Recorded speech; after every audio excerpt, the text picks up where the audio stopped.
Naisipan namin dumaan dito sa Eastwood City at dahil gutom na rin naman kami, hindi na namin pinalagpas na kumain dito sa Katsusora.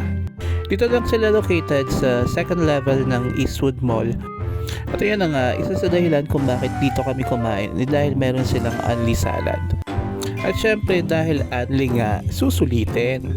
Higup-higup muna ng miso soup and ayan, atak na. More on Japanese potato salad yan. And masarap talaga yung salad.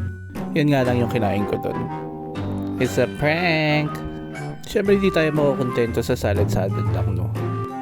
Ayan yung mixed katsu set. Masarap yung pork katsu. Lalo na pag sinusaw mo dun sa katsu dip nila.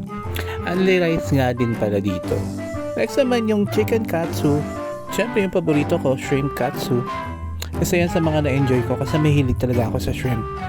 Next naman itong pork tonkatsu set. Nakalimutan ko na yung title niyan, basta may cheese siya sa loob. In fairness, masarap din yan. Sunod naman itong katsudon set. Presentation pa lang, panalo na. And hindi rin siya papahuli sa lasa. Naghahalo yung saltiness and sweetness.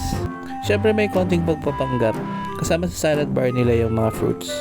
In fairness, matamis yung pinya nila. Bukod sa masarap na pagkain, panalo din sa interior itong Katsusora. So try nyo na rin dito. Yun lang. Bye!